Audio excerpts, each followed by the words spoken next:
you have to be a fantasy. And what I mean is, it's not more so about you trying to be this grand character or this great human being. It's about you actually involved in understanding the great human being that you already are. You feel me? And there's so many details. There's so much to you that you become a fantasy. All right, fire them up! We go live and fire. It's time for ignition and straight up automobile pimp. YouTube, this IQ Domino coming back at y'all with another motherfucker bang of a video. Now today we're going to be going over Andrew Tate, the 48 Laws of Power. Number one, don't never outshine the master, man. Let's get right into it, man. Let's see how this goes. Never. Law 1. Never outshine the master. One of the laws of power, 48 laws of power, is never outshine the master. It's true. So if you go meet with a really important person, you go, oh, you know what? I'm going to give you a chance. If you double my sales for a week, I'm going to give you a chance. You'd be like, oh yeah, okay, fantastic. And you can sit there and pretend you don't realize this dude's just about to make a bunch of money off you. Okay, great. You don't want to be too smart. If you're smarter than the dude, it's going to piss him off. I've had this a few times myself. I've had people come to me and they say this, and I say, well, let's do it this way. And they go, no, this, and this. I'm like, bro, you're the one approaching me. I've got more money than you. You're trying to do business. Don't come at me and tell me how things are. You have to be super careful with that because people's egos, an ego is more than enough to stop someone doing business with you. They'd rather lose money than damage your ego. People are in jail over their ego. Jail is full of egos. You insult someone, they shoot you in the head. That's how important a man's ego is to him. So you want to come along and start insulting people and go, no, this, or no, you're going to be making lots of money off me then, what am I going to get? That's not how you network. You got to play the fool sometimes. Yeah, great, that's a really good idea. I'm happy to do that for you. Yeah, great. Be careful. So very often people who come to you, they want something from you. If they're lower down, you have to change that to your favor. Law 2. Alright, man, like the first law he going over, which is never outshine the master, me personally, I think that is very effective. But like he said, you gotta actually know how to finesse it. You feel me? You cannot just kind of like be the shadow, but you kind of got to know when it's time to step to the side. You have to know who you're dealing with. And in the business world especially, because some guys, you know what I'm saying, they have the answers, they have the keys, but they don't know how to address you to give you the keys. Or you might struggle to address them to give them the keys. The real thing is that you want to understand them and their vision and the real purpose behind the impact that they want to make. Basically the reason why they're doing what they're doing. To better understand what is important to them, to pitch them the idea. You know what I'm saying? Like, and you kind of have to do it in a way that you're telling them the answer without fully telling them the answer. You know what I'm saying? Like, you're telling them what you're thinking about it, but you're not really giving them the full descriptive, but you basically painting the picture for them to see. When you paint the picture for them to see, only thing they have to do is make the first move or make the first adjustment. Or you hint the adjustment and they make it. But a lot of times, if you don't understand the person, they're going to take it as an ego hit because you don't understand them well enough to basically deliver that idea to them in a respectful manner to them. You know what I'm saying? Everybody's tolerance towards things are different. Somebody might look at me making a joke about racism, and they might look at it as a way of like, oh, that's a joke, I get it. Some people might look at that joke and say, yo, what the fuck are you talking about, man? You don't even know what you're talking about, you're ignorant. I might know exactly what I'm talking about, but to them, the idea hits home in a different way than it would the person who looks at it as a joke. You know what I'm saying? Because the experience might be different, the relatability is different.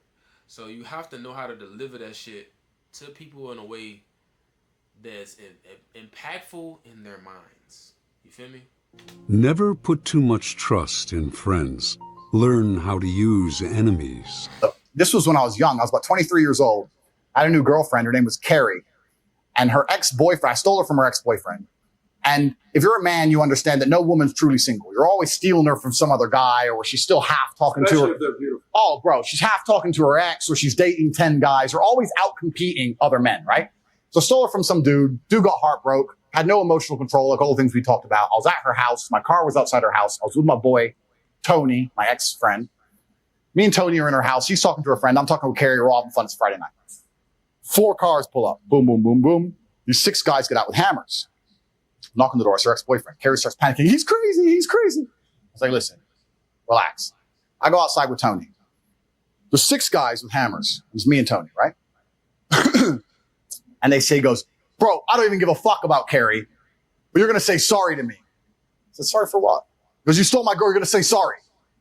And then we'll just go away. I said, I'm not going to lie to you, my friend. I'm not sorry for fucking anything. I'm not going to lie to you. I'm sorry.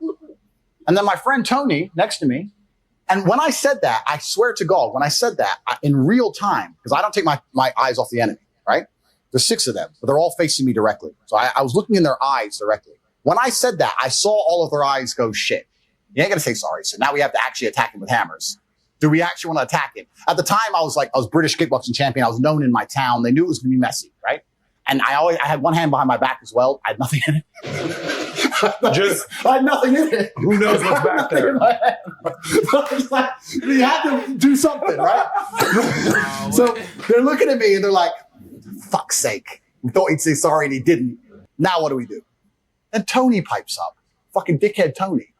Hey, man, why don't you just say sorry? And as he said that, I saw all of their faces almost lit up because he inspired. The other team showed weakness, inspired weakness on our side. And from complete capitulation, they were now brave again because Tony ran his mouth. I swear on my father's grave, I'm standing there. Tony said that. I turned, I fucking smacked him, strained his mouth, knocked him out cold. Tony, don't. Tony, my own friend, my own teammate against the 6. I knocked him out cold. I don't need you now, Tony. I knocked him out. I said, fuck him and fuck you. I'm in the house.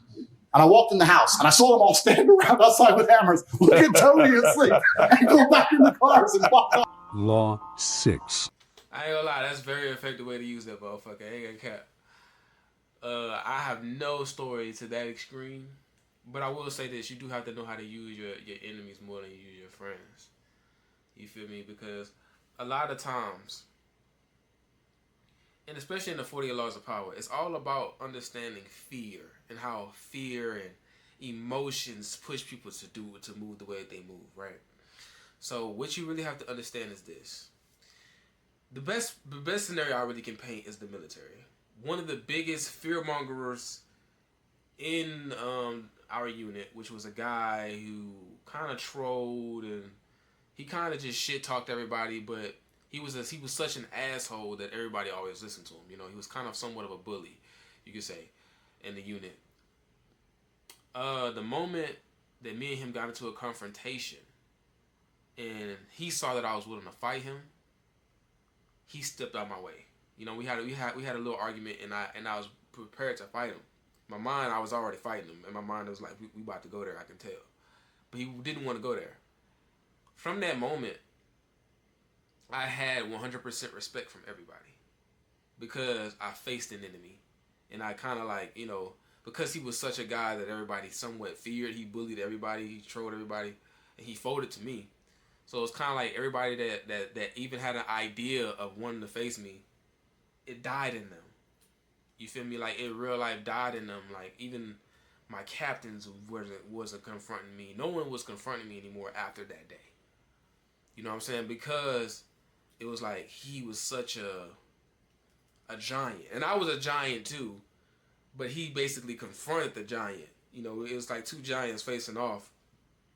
And just from me doing that to him, it affected everybody else. Because you got to understand that because a guy is your enemy and somebody really is coming towards you, especially if you are somebody who has power, they have a good bit of power themselves. They have a good bit of strength themselves. You know what I'm saying? So it's a form of understanding that there's a respect level there, but because the impact that you make on that opponent is going to automatically play a part on everybody else too. This is my last example. I don't want to take up too much time. But Suits, if you ever watch Suits, they had a guy who fought against Harvey Specter. He was another guy. He was another big lawyer. When he beat Harvey, or when Harvey lost, Harvey beat him. Everybody automatically boosted Harvey up to the maximum level because he was the only guy that was able to compete that everybody believed could compete with Harvey on a case that was like fair game. Because he beat that other guy that was on the same tier as Harvey, Harvey was the most feared lawyer in all of, basically the United States because he beat another guy that was so powerful. So basically, but look at this. Whenever that guy battles somebody else, and he says the only guy he ever lost to was Harvey Specter, he's still using his enemy's name and like, you know what I'm saying? It's still like, oh yeah, he's great. That's the best way I can think of it. But there's multiple ways to use, your enemies. You know what I'm saying? You can play on that. You can play on the same way how he just said in this example. Their enemy inspired them. You know what I'm saying? The enemy of their friend's enemy, inspired them to want to fight Andrew Tate again. You know what I'm saying? It's all about basically the fear. It's all about the playing into people's fear. You know what I'm saying? Goddamn. That's all it's about, really. You know what I'm saying? You have to find different ways to strategize around your fears. Literally, not outshining the master is basically not playing into people's fears of them thinking that they're better than you, or you looking at them like they're better than you, or you know what I'm saying, like things like that. It's all of that shit plays a part in everyone. Except for the people even the people who feel like, oh yeah, I live life with no ego, they still play it. They still have it in a way because it's their created identity.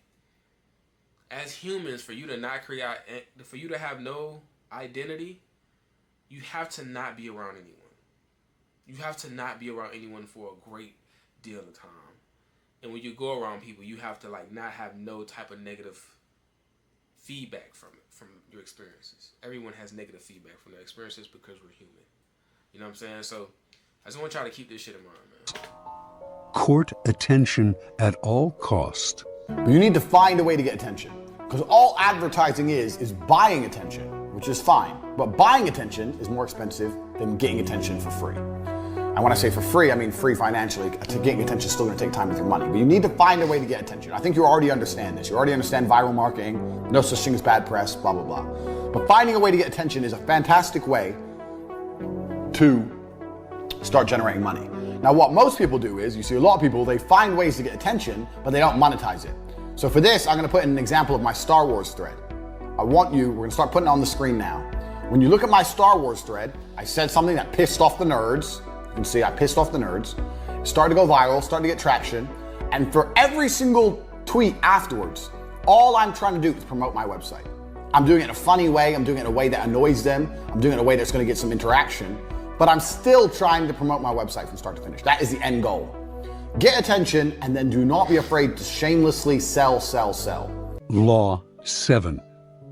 Get others to do the work for you, but always take the... I ain't gonna lie. In marketing is one of the biggest tools of any business. But I will say this is the one tool. You have to have that product, whatever that product is. I don't give a fuck if it's a merchandise, a brand, or if it's you yourself. That shit has to be as refined as possible. Because once you get that attention, you want the thing that they are attracted to attract more people just from the impact that it has, or the result that it has, or the look of it, whatever it is. You know what I'm saying? That's something that I personally would add into the 48 laws. The credit. Kind of one thing grew to another, and I moved back to England, started a webcam company, and it just exploded. I ended up with 75 girls working for me and became a multimillionaire. So that's how it went. 10. Infection. Avoid the unhappy and unlucky. Everybody understands that you're the sum of the 5 people you spend the most time with. Everybody understands that. Dan Pena. Everybody understands that. But they understand that and still hang around with fucking losers. True. It's like, is that not the ultimate mark of being a dumbass? If you understand that that's the truth and you don't curate your friendship and curate your reality, yes, then you're a loser. Law 12. Use selective honesty and generosity. Hey man, and that's one of the nails that I had to bite, bro. bullets I had to bite. Which is you have to distance yourself from the losers, man. Like you got to be okay with being alone. Like you have to be alone for a little while. You have to be around the people that's actually impactful in your life, because it's so many losers, man. It's so many losers, and that shit is infectious. Everything is infectious. People that are positive is infectious. People who are negative is infectious. So you have to be around people that are winning. Like, just be around people that's winning, because your whole mindset is gonna just get added on to instead of just people taking away from you. You know what I'm saying? It's a different type of energy to me. That shit is way more. It creates more progress. Generosity to disarm your victim. Legacy to leave a positive influence on the world, and I've been doing charity work for over 5 years. Post my unfair, unjust incarceration, post that, I've made it more clear the charity work I'm doing. But this is once again, very interesting. I spend $25 million a year feeding children. Men, male children, and female children. In Turkey, in Syria, and Iran, and Iraq. I literally spend $25 million a year feeding children. There's no war so hateful as a war between kin. Law 13. When asking for help, appeal to people's self-interest, never to their mercy or gratitude. So you have to completely understand this and understand the mutual benefits. Nobody's going to do anything with you if there's not a benefit for them. So at the beginning, if someone's really high value, sure, let them exploit you to a degree. Make sure the benefit is in their court. But once you've proved competence, that can change quickly. Once you've proved yourself to be competent, then they're going to want you. Then things change. If you're the dude who doubled sales, they're going to want you around. Law 17. Keep others in suspense. That is true though. You know what I'm saying? Like, you really gotta start. You kind of have to really. How I put this. You really have to not propose things that is just everything is in your favor. Like, nothing is outside of your favor. Like, it's something has to be in your favor. You feel me? Because when everything is outside of your favor, there's no reason for somebody to do it for you. You know, like, when everything is in your favor, it's not, everything is kind of like they're doing more. They're getting more out of it than you're getting out of it, or they're putting more than you putting in. But that's a deal that people are not fucking stupid, bro. People are not so gullible that you could just pimp people, bro. Like, they have to get things from it. They have to get something from it. If they're not getting nothing from it, bro, they're not gonna fuck with it. I'm telling y'all this because that's really the business world in a nutshell. Like, people, a lot of people down here, especially in Louisiana, and viewers that are from you know, not great conditions, living conditions. They think they come from not great living conditions. Y'all definitely feel when I'm saying, like, people think that they can get a whole lot of shit from nothing. Like, they want the most, but they provide nothing. You know what I'm saying? I'm the type of motherfucker, if I don't provide nothing, I don't want nothing. You know what I'm saying? But not everybody feel that way. Some people take from you more than they give. Some people don't take from you, they don't give shit. And they want to do business, and they want to move like this in the business world. It's like, nah, bro. Nah.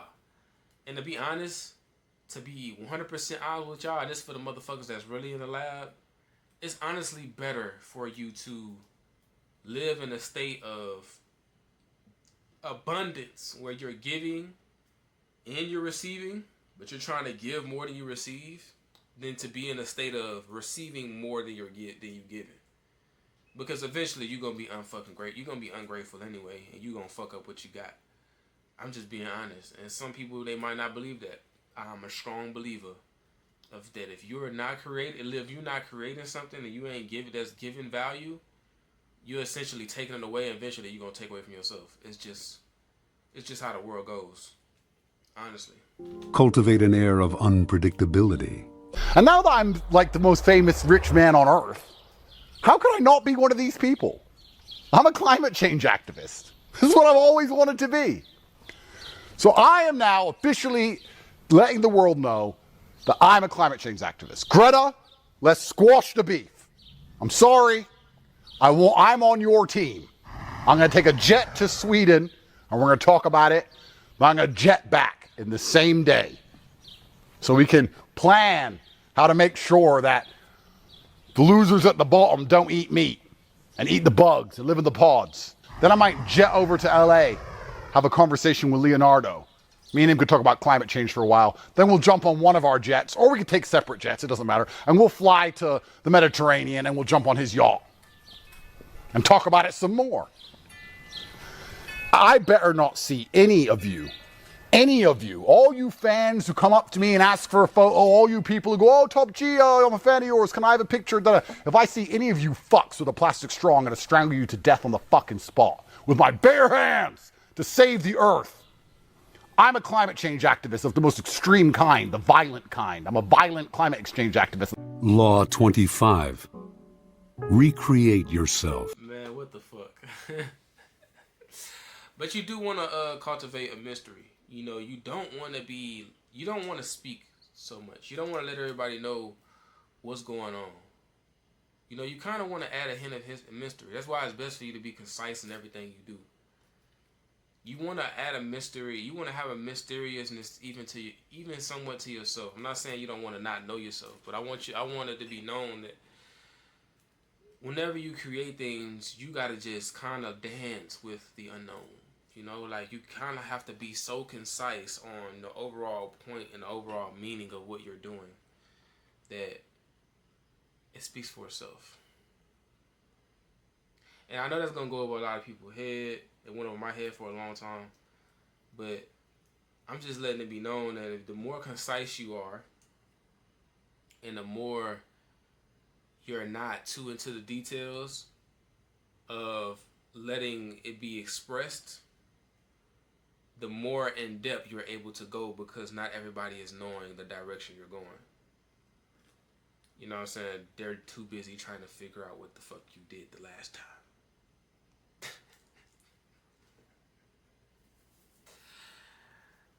That's all I'm gonna say, man. Do not accept the roles that society foists on you. Recreate yourself by forging a new identity, one that commands attention and never bores the audience. Personally, I'm an atheist. And when I say I'm an atheist, people seem to be a bit confused by this. I don't know why that surprises people, but I'm absolutely and utterly an atheist. And the reason I'm an atheist is because I believe that there is no grand plan. There's no God in the sky looking out for me. I don't believe that there's anyone here to save me on this planet or in the sky or anywhere else. Great life, you're doing everything you're supposed to do, but deep inside, when you look in the mirror at night, you know you are sad. And you are sad because your soul hurts, because you need God. When God becomes your ally, then no mortal man is worth fear or even respect. I will destroy any mortal man on the planet. I fear one person, and that is God alone. So God just broke your heart on purpose to show you that the way you're living your life and the man you are simply are not good enough. What have you changed since? You need to get up and work so hard that even in the eyes of God, he is proud of you. Law 27. Play on people's need to believe to create a cult-like following. I say this, man. What you want to do when it comes down to recreating yourself, you want to always be understanding yourself in a deeper way. This is my connection to the 40 laws of power, is that you have to always disappear. And when I say disappear, I don't mean like disconnect from the world, but disconnect from social media, disconnect from the distractions. You have to start being more involved into creation or reading or understanding yourself, because understanding is a way to connect the dots to new information, connecting the dots to something that you create. And in doing that, you will always find a new version of yourself. Because you are honestly infinite. People have an overwhelming desire to believe in something. Become the focal point of such desire by offering them a cause, a new faith to follow. Keep your words vague but full of promise. Emphasize enthusiasm over rationality and clear thinking. Give your new disciples rituals to perform. Ask them to make sacrifices on your behalf. In the absence of organized religion and grand causes, your new belief system will bring you untold power. Hustles University, my school, which teaches 18 modern wealth creation methods. We're an online educational platform which teach people how to make money so they can break free. It's an unfortunate reality that if you want to be free from the matrix, you're going to need money to do that. It's very difficult to do if you're poor. And that is what we teach. Not only the ways to get rich, but also the mindset you should have once you're rich to ensure you're never a slave again. Law 28. Enter action with boldness. If you are unsure of a course of action, do not attempt it. Your doubts and hesitations will infect your execution. Timidity is dangerous. Better to enter with boldness. Any mistakes you commit through audacity are easily corrected with more audacity. Everyone admires the bold. No one honors the timid. You're not going to. Yeah, World War II, who won? Yeah, we won. We won. Last 15 fights I've won by knockout, you're next. Yeah. Oh, I'm next. Okay, we will see. 60K over here. I'm going to knock him out within 2 rounds most, and whoever I have next I feel sorry for. Good shot there from Tate. He did say the second round. Law 32. Play to people's fantasies. The truth is often avoided because it is ugly and unpleasant. Never appeal to truth and reality unless you are prepared for the anger that comes from disenchantment. Life is so harsh and distressing that people who can manufacture romance or conjure up fantasy are... I think, to go in with all of what the fuck you just said, to go over all what he just said, you have to you have to be a fantasy. And what I mean is, it's not more so about you trying to be this grand character or this great human being. It's about you actually involved in understanding the great human being that you already are. You feel me? And there's so many details. There's so much to you that you become a fantasy. You literally become a fantasy from creating something that you believe in, from being involved into something that has true meaning to you. And what I'm saying, I fully believe that y'all recognize the words and the point that I'm making, because that's what life is really all about. Some people want to join brotherhoods because they want to find meaning. Some people want to live life with purpose because they want to have meaning. But what I'm telling you is that the meaning is already entwined into who you are as a person. Through isolation, through figuring out who you are, through grabbing more and more out of yourself and having audacity to move around in the world with your head high, your chin up, and committing to everything that you do. It's a form of understanding and believing in what you understand. You know what I'm saying? And doing that, you are a fucking dream. I really hope y'all grasp what I'm saying. You are a dream. You are a fantasy when you do that. Think about every artist that you know. Think about every movie creator you know. Every great ideal person you know. They have created a fantasy and they made it their reality. Abraham Lincoln, Benjamin Franklin, Kanye West, Denzel Washington, J. Cole, Jay-Z, the person who wrote Django, I forgot his name.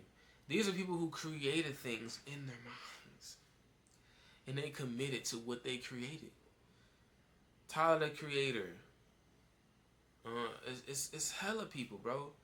It's the creators of the world that make the world what it is. It's the people who are just the visionaries of the world that make it what it is. Whether it be good or bad, they make impact. Not because of the world. The world follows those people, of course, because they have something that they believe in, and the people follow people that believe in something. You know what I'm saying? But the overall thing is that they become somebody that people can believe in because they believe in themselves. It's so much into it. I can't explain it too much. You know what I'm saying? Because I be talking all day, but you have to be the fantasy. Like, it starts with you. It ain't really about you playing to people. You honestly don't have to play into people's fantasies. You already are a fantasy. You just have to understand people. Because you have to understand how do they connect to you. What a lot of people can take this as. The reason why I'm saying this is because you can take this right here, play to people's fantasy, by telling a lie. You can tell a lie and it's a fantasy and you play on people. No, you are the fantasy. The thing that you created is a fantasy. The thing you believe in is a fantasy. Why? Because it starts here. That's where it starts. You know what I'm saying? And the reason why I'm saying that, because I really want y'all, people that's in the lab that's watching this and following behind me, to know when I perceive play to people's fantasies. Don't think that you have to play a fucking lie and deceive to get people to believe and follow you. That's not what you do. Understand that you are already a mystery. And if you're not a mystery, that means there's so much more to you that you don't understand. And you have to constantly be building that, constantly connecting to that, and kill away the losers, because they're going to take your fantasy and try to make it theirs. That's all losers do. When you are a winner, you make your own fantasy. Are like oases in the desert. Everyone flocks to them. There is great power in tapping into the fantasies of the masses. Everything I was telling you earlier about wanting to be innocent.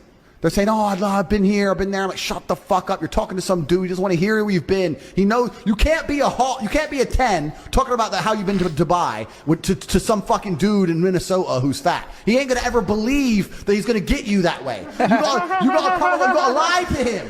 You gotta lie to him. She's like, lie and say what? Say that you've never been anywhere because you don't trust men. You can't find a man who's serious.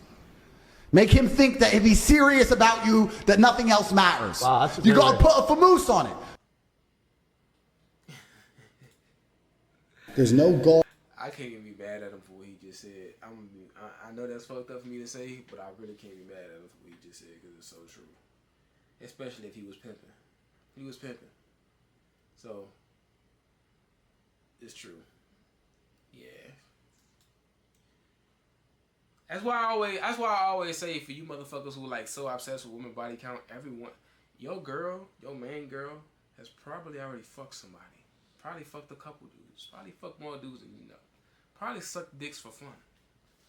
And you think she's the best woman. You think she's innocent. She ain't, bro. She's probably she probably got down dirty. She just ain't gonna tell you that. Like, that's why I don't even give a fuck about that kind of shit no more. Honestly, to a certain extent, it's childish. But like, if a woman say 700, like off of Will Smith, Mr. and Mrs. Smith. She was like, I had like 700, 720 or some shit, 726. That's wild. That's insane. Oh my goodness. But you know what? It's kind of easy for a woman to do that. That's all I really got for y'all though, man. It's IQ Domino, man. I hope y'all enjoyed this content. I hope y'all learned something. If y'all did, leave a like down below. Leave questions in the comment section so I can get with y'all. And subscribe, because I drop content like this right here all the time. And I'm going to see y'all when I see y'all, man.